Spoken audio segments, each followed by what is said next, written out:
Welcome to Blind City. I had to lose my sight to find my vision. Are you blind? Are you blind? Open your eyes. They lying every time, so I don't trust men, only trust God. I had to lose my sight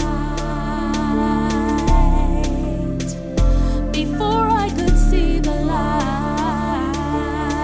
Welcome to Blind City. I'm your host, Langford Cunningham. This is Blind City, the podcast. We address the issues to help inspire people. For us to move forward, we have to look at humanity, because that's one thing we all have in common.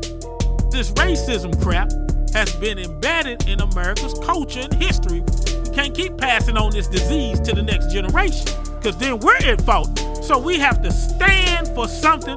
If not, you will fall for anything. If you don't have no solutions, that means you are the pollution to the community. I'd rather be around the gangsters, the strippers, the streets, because that's where Jesus was at. The only way we're going to make our community better, we got to work together.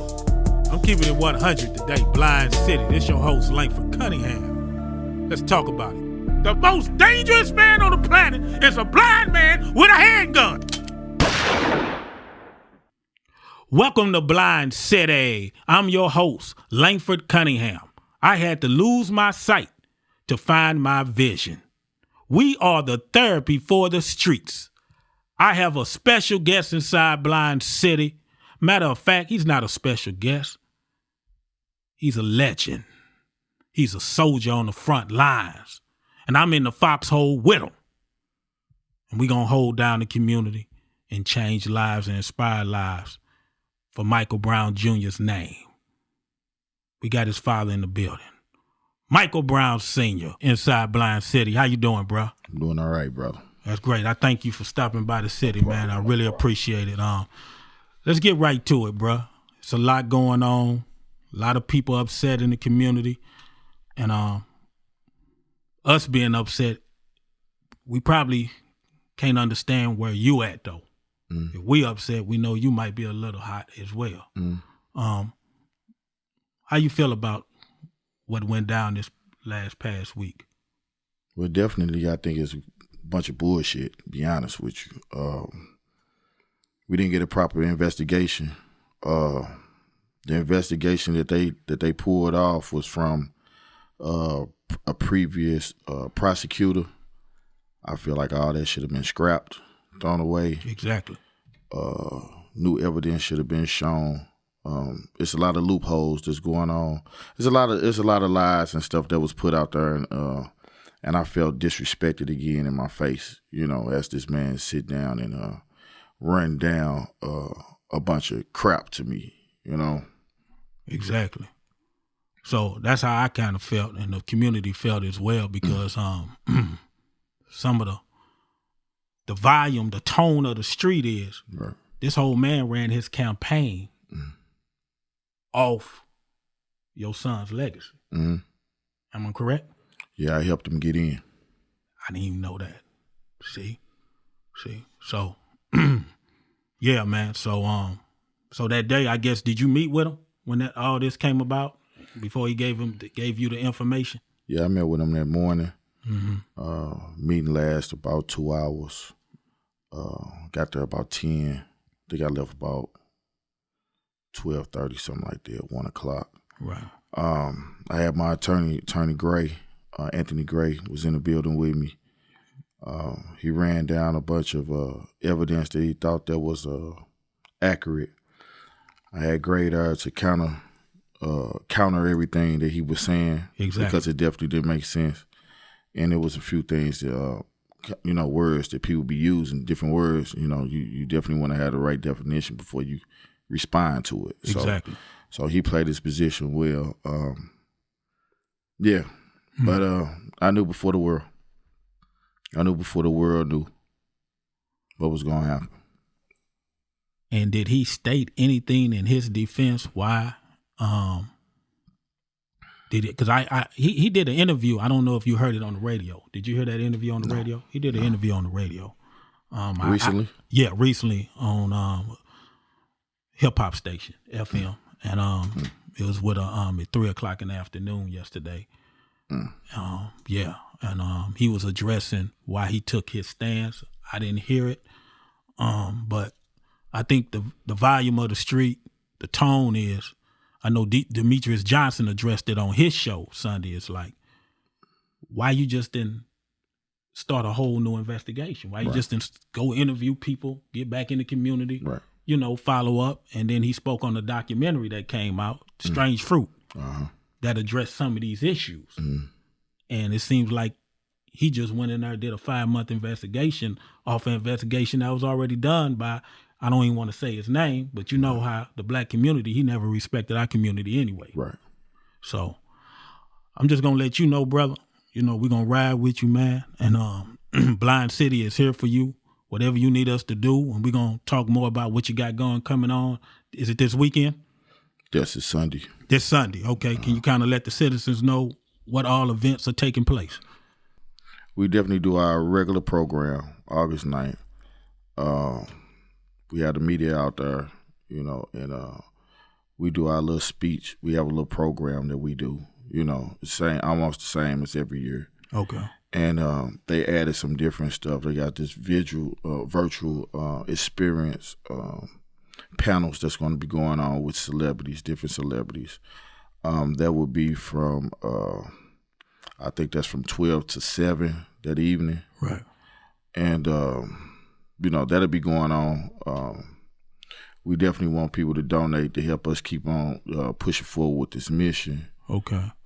Where can people go to donate? The MichaelBrownFoundation.org. MichaelBrownFoundation.org. So to my Blind City citizens, Michael Brown, say it again. The MichaelBrownFoundation.org. MichaelBrownFoundation.org. Yeah. So that's where you go sponsor Michael Brown Sr. for his son's legacy. Appreciate that. Okay. Do you know any celebrities that might be taking part, helping you with this? It's about 30 of them. So we definitely got some comedians. We got Al Sharpton on there. Okay, good. We have Michael Collier. Michael Collier, yeah, he's a comedian. Yeah, real good. We have Cedric the Entertainer's daughter. She will be on there too. That's good. Well, we definitely just trying to keep it a lot local. Right. But so you got the support. You got support. Yeah. I knew Al Sharpton was behind you. I saw when you went down to Minnesota. Thank you for doing that. It seemed like, you're assisting your efforts to other people in their communities, what they're dealing with the tragedy. And I saw Al Sharpton called your name. Yeah. I couldn't see it, but I can hear I understand. on the news. I understand. And I smiled. That made me proud because I'm going to tell you some things that kind of get under my skin, Mr. Brown. It seems like to me, since your son's death in Ferguson, it seems like a lot of movement started out of Ferguson during that time. Black Lives Matter. Have you ever spoken with them? No. No, not actually. Okay. Have they I have been in a room with them. Okay. I've been me and 15, 20 other families been invited to events that they didn't have, especially after Tamir Rice. In Cleveland, right? Cleveland. The young kid in Ohio, correct? So we was all. So they have reached out to you? They reached out to the families. Okay. And put us all on one stage and bamboozled us. I'm glad you brought that up. Got paid off the families and didn't give the families nothing. All right, here we go. This is what I'm talking about. Yeah, let's get the blackface out in the tap dancing shoes. But definitely, Black lives do matter. But this organization that they have, it's not for us. Let's talk about it. Because one thing I get upset about with my people, it's been other situations of young black males and black males that have been killed by the police. And the list seems like it's keep getting longer. I mean, we can go all the way back to Rodney King. Right. And it seems like as this list gets longer, Ferguson is kind of getting further at the bottom. Mm-hmm. You're not too much hearing about it no more. I heard about it on certain interviews with people, and I even hear your son name mentioned. And what makes me quiver is, why you not talking to the father? Why you not calling the father onto some of these shows? Y'all quick to throw his son name when you mention Ferguson, but I'm not seeing you on none of these shows. They not reaching out to you. I don't know what's going. I'm just a guy just sitting in the living room listening to the TV. But it seems like to me they so quick to throw your son and Ferguson out, but I'm not hearing you really speak on your son. They not reaching out to you. Right. And that's kind of, that makes me feel a certain type of way. How do you feel about Definitely disrespectful. That's what I thought. People just be trying to make themselves relevant. You know, when they speak out on certain types of things or people, to get the public drawn back into to them, because they're the ones that's, you know, speaking those names. You know, at that time, you know, just making themselves irrelevant at that point. You know, I don't think that they are actually sensitive of the situation. I just think that people are just some people are building some type of motive for themselves. That's what it is. You know, right. So it's not just the movement no more. It seems like the movement is more becoming a propaganda, a hustle to some people. Definitely. You know, we had one of the longest protests ever. You know, lasted 4.5 months after Mike Brown Jr. was killed.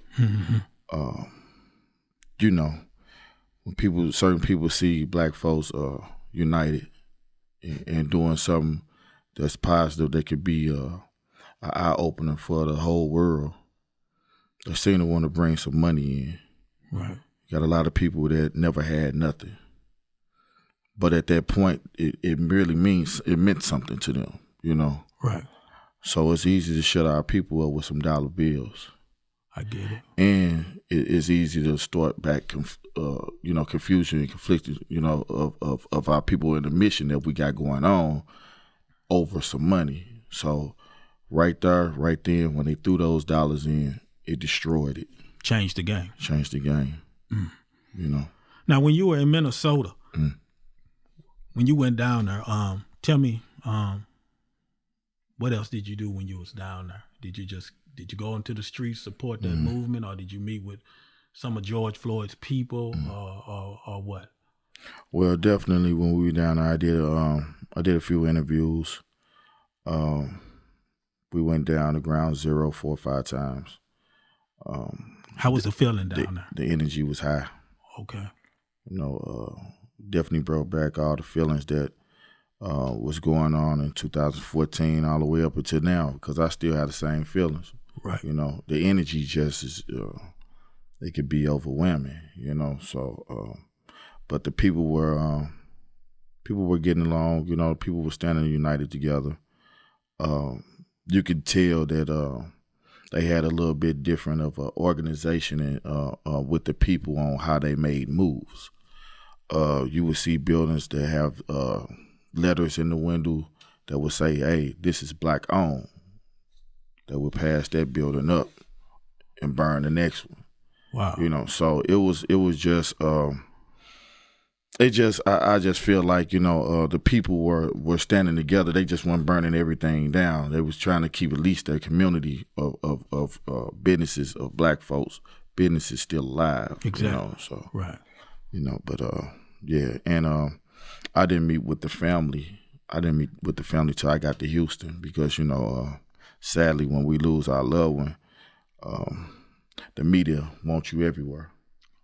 So you really don't have too much of time to sit still and have a conversation with the people, or interact with the community. So when these family members meet you, what do they say when they meet you? Because, like I say, Ferguson was the one that really set a lot of stuff off and brought attention to the world that we're having these issues. So when they meet with you the first time, how's that introduction? You talking about the people that lost their loved one, or just people in general? Both. So they say the loved ones at first. Like say you met some of George Floyd's people. Well, were they happy to see you? They really was appreciative of me even coming down there and supporting them. Good. You know, salute. And I definitely told them that's my job. You know, a lot of people have missions in their life, man, that they don't fall through with. But I had to find my purpose. You know, but yeah, they definitely was happy to see you know, the Brown family. And I like that about you, man. You touching lives, and I know you dealing with so much. I didn't heard. How's your health, brother? 3 weeks ago, I had a mild stroke and a mild heart attack. So, you know, stress level is to the max. Mm-hmm. I was having a conversation with the wife. I knew eventually me and Wesley was going to have a conversation, and I was telling her I think just knowing that those upcoming conversations was coming up soon, maybe I took myself down into some real terrible anxiety that I never experienced before. So I didn't know how to handle it. You know, it went from the chest pains to hand being numb. You know, so it was all type of things that was going on. So, but as of now, though, I'm doing pretty well, a little better. You know, I guess it was just that little hump that I had to get over. But like I say, I got August 9th right around the corner. Right. The stress level is going to go back to the max. You know, people always congratulate me on my strength, but people really don't know how damaged my heart is. Right. You know, and then they're not with you when you go back home and the door is shut and you left out to deal with it. Exactly. That's why I tell people when I'm blind, they'll be like, "Oh man, you'll make it. Everything good. Just keep praying." I mean, yeah, that's cool. I do that anyway, but you know, I still have flashbacks. You know, I want to see. You know, and I still deal with it. You know, but through the grace of God, you know, He's working on me. He's working on you. It's a process. Yeah. But I salute your strength, brother, and I think you need to be, you are one of our pioneers in the community, and we got to keep your son legacy alive. And I want to speak some more about your son. I know he graduated from Normandy, right? Yes, sir. Right.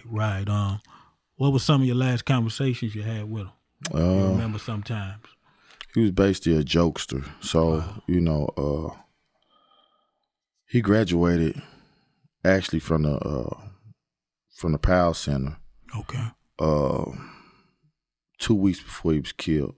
So when he graduated, we took him out to eat.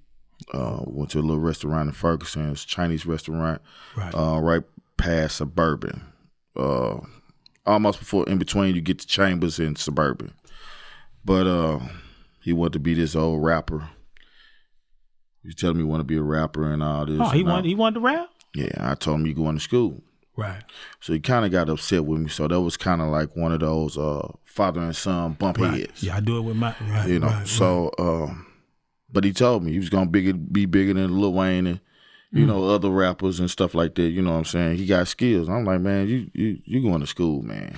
You know, it's cool to have that thought, but use that as a hobby, man. Right. We got to make sure you eat, because I don't know how long I'm going to be on this earth, but I want to make sure you get your training or whatever you're going to do and be able to survive it and take care of yourself. Right. You know.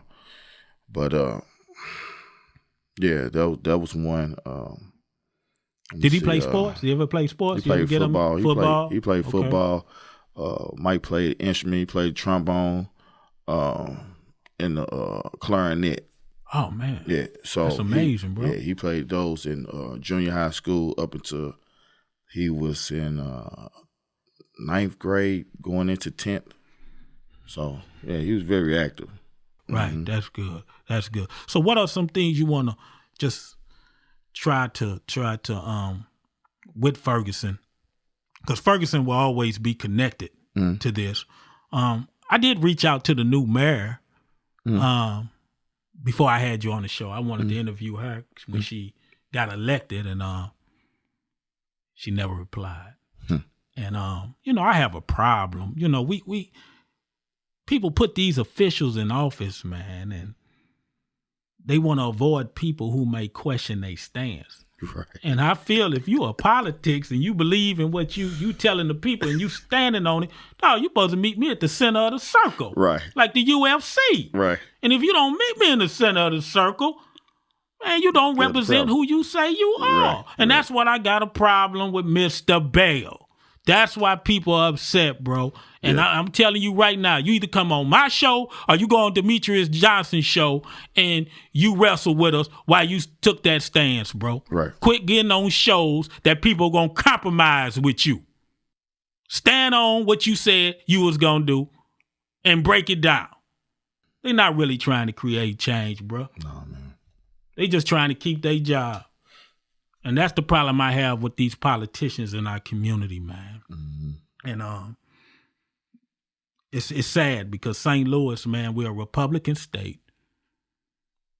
And the attacks they doing on Kim Gardner, mm-hmm.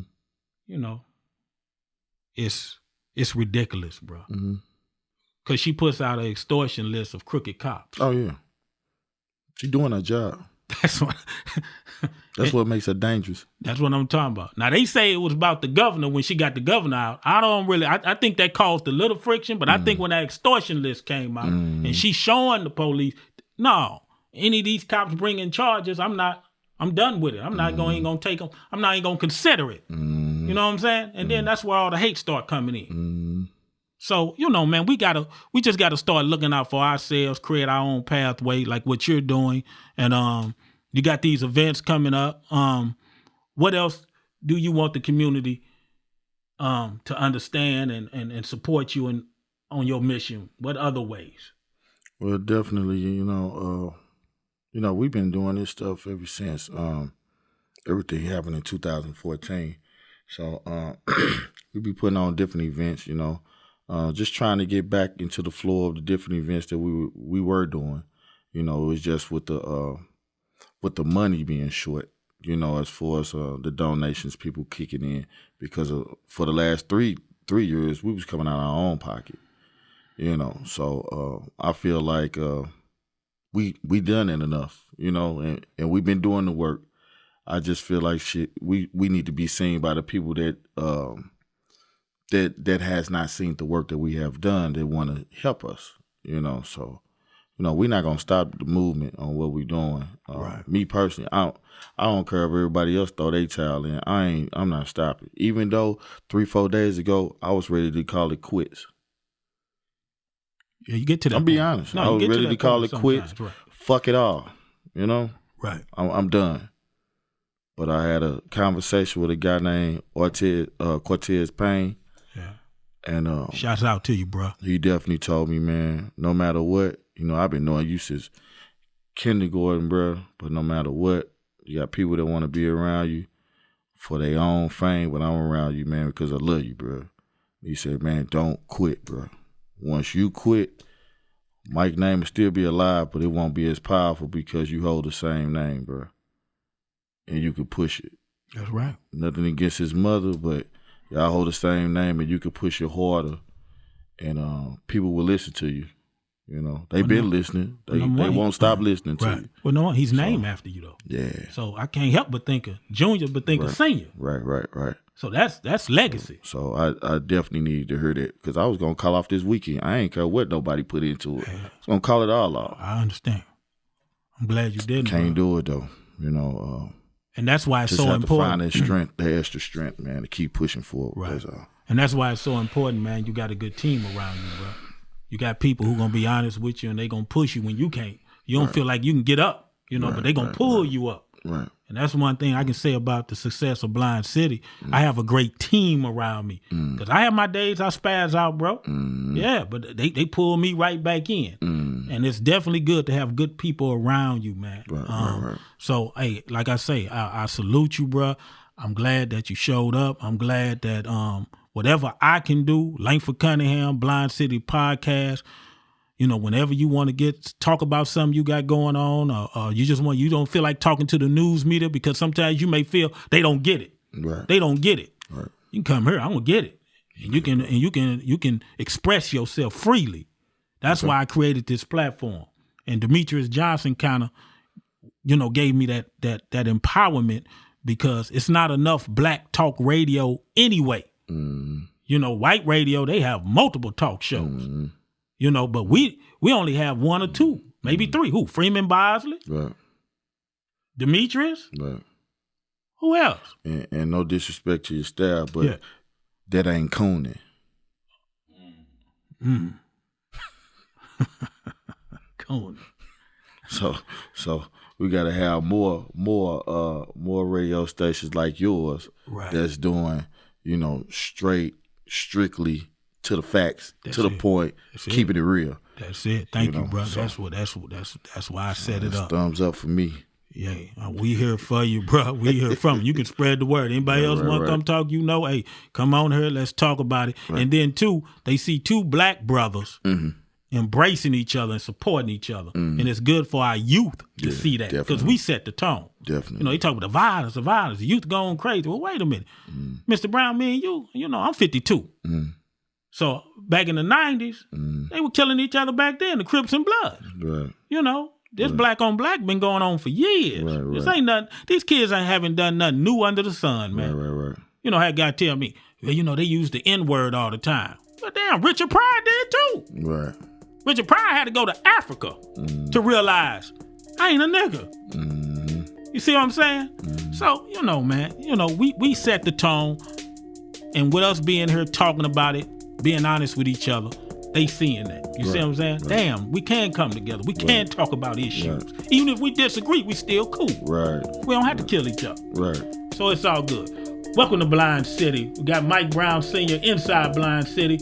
We'll be right back after these sponsor messages. Check out my man Lando Watson and T-Love. Prime 55 Seafood Restaurant. Get some of those lobster fries and stuffed salmon. Wednesday through Sunday, they are open. Go down there and check them out. Tell them Blind City sent you. You might get a discount. If you don't be mad at me. Continue to listen to the show. Stop going to them one-stop shops, getting hot dogs and hamburgers, chicken cooked on one grill. It's not healthy. Go right to the U-City Loop, Prime 55. Get you some of that good seafood in the Del Mar Loop. The views expressed on Blind City are to inspire and motivate people who are struggling through the dark times and searching for the true light. Are you blind? Are you blind? Open your eyes. They lying every time, so I don't trust men, only trust God. I had to lose my sight before I could see the light.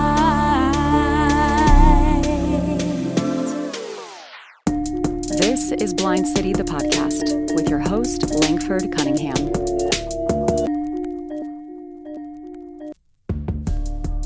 Welcome back to Blind City. I'm your host, Langford Cunningham. We are the therapy for the streets. Now I have Mike Brown Sr. inside Blind City right now, and we're getting into some deep conversations. Mr. Senior, you say this is exclusive. This is exclusive. This is the first one I did on the interview. So this is the first interview you have done since all this drama has unfolded. Since Wesley Bill made his mind up.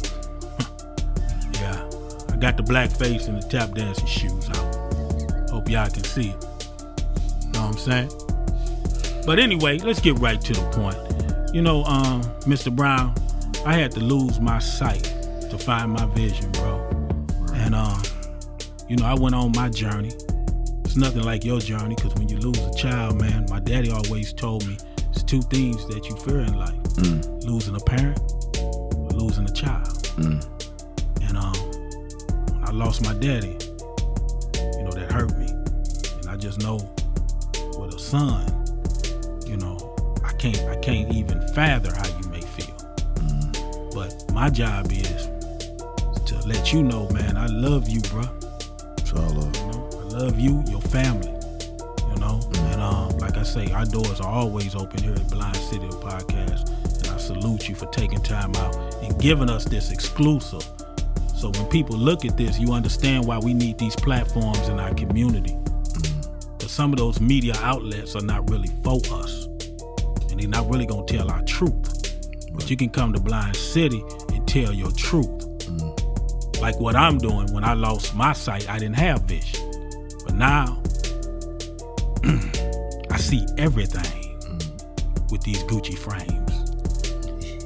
Yeah. Right. So, Mr. Brown, my question to you is, I have to make sure people don't lose sight of their vision. can you let the citizens know your purpose at this moment to whenever God decides to call you home? What is your mission on this earth? Well, definitely to make awareness on police brutality or police terror and community violence. I am definitely in a position where I can make a statement on both. So I definitely have to use the platform to address these issues. Definitely keeping these families that's being targeted or have been through the same thing that I have been through that hasn't got media attention, to bring them to the forefront too, so people can hear their story, understand what they've been through, and maybe get the support that they need by just me standing with them and showing the world that it's just not me that's been affected, it's other families that's been affected, So a lot of it is just basically just me having my presence there with these families and these people, and I really don't have to say too much, when I be around them, but that's my mission. And two, it always been my mission, to be honest, ever since I was 3-4 years old, my mother always told me I was going to be a preacher or some type of speaker, and I love the streets better. Right. I ran for my purpose. Then, losing Mike, my purpose was thrown in my lap. So a lot of people don't know this. That's why I say I don't need no paper for this. This straight from the heart. So just coming back and talking to my mother and having these conversations with her, like, you told me this, and she was like, you can't run from it. I told you what your mission was going to be in your life, and you ran. And sadly, I had to lose my grandson for you to do what you need to do as far as your purpose. So we all have a story. Got that right. And we all have a purpose. We all have a purpose. And I'm going to tell you, brother, you doing it well, man. Yeah. For the weight that you're carrying, bro. You strong. You're a soldier, man. Yeah. You're a warrior. And I'm inspired to have you in front of me. I can't see you, but I feel you. Yes, sir. See, that's what people don't get, man. People like, oh man, you can't see, but I can feel, bro. Right. Because even if you look at it long enough, you're gonna want to touch it. Right. You know what I'm saying? So I base everything off feeling, and just what you just told me from your heart, I felt your spirit. And that inspires me, and that's going to inspire a whole lot of people in our community and around the world. Because I'm going to tell you, bro, you're just not known at first. You know around the world. Yeah. And that's amazing. Yeah. And you still carrying your son's legacy. And let me tell you this, man. Your son is with you every day, bro. Every step of the way. He with you every day, bro. So like I say, man, thank you for stopping by the city, talking to the people, man. Like I say, I'm inspired. Thank you to your team, your wife holding you down. Y'all holding each other down, because I know both of y'all have been through a lot of situations as well. We ain't gonna go into that because I'm not no relationship show or nothing like that. But I'm just saying what y'all done dealt with, and I support her as well. She been through some things, but y'all been holding each other down through all this adversity, and that's what real relationships are about, bro. And people don't get it. People don't get it, man.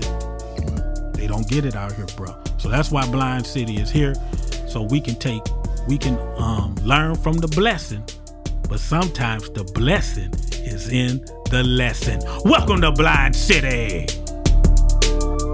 If you found this content helpful, please share this video and subscribe to our YouTube channel, Blind City the Podcast. You can find us on all social media platforms.